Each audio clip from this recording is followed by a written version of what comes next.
کنه دې تمام مسلمانانو دا نظریه او سوچي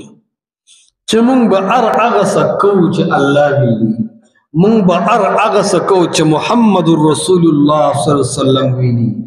نو په یو خبره کې به زموږ اختلاف راشي، دا بدعات او شرکیات او رواجونه به پاتې شي، دا به ختم شي.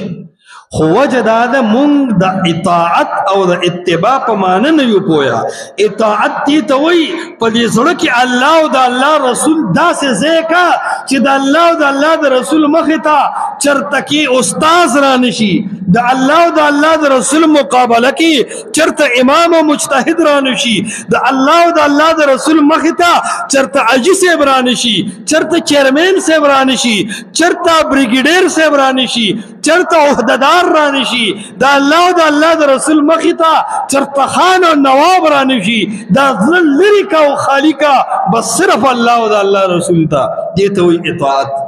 نو دویمه مرحله کې وایي اتباع دپاره هم په اندامونو کې، په سترګو کې، په ژبه کې، په لاس او خپو کې، په کردار او گفتار کې الله او د الله رسول مخې ته کا. څنګه چې زړه کې به د غیر الله محبت نه ځای، څنګه چې په زړه کې امام نه چلیږي، پیر نه چلیږي، تنظیم پارټي او مجتهد او فقیه نه چلیږي، داسې په کردار او گفتار کې به الله او د الله رسول مخې ته بل څوک نه مني.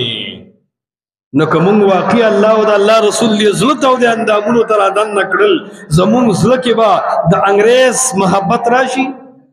زمونږ زړه کې به د طاغوت نه متاثره خلق او د کفري نظامونو نه متاثره خلقو محبت به راشي، زمونږ په زړه کې به د اکابرو محبت راشي، زمونږ په زړه کې به د قبرونو محبت راشي. ولې د اطاعت ځای مونږ الله او د الله رسول له ورکړی، او کوم د اتباع موقع الله او د الله رسول صلی الله علیه وسلم لا ورکړه، نو زمونږ په دې معاشره کې به د هندوانو رسمونه پاتې شي، زمونږ په دې معاشره کې به د سیکانو دا رسمونه پاتې شي،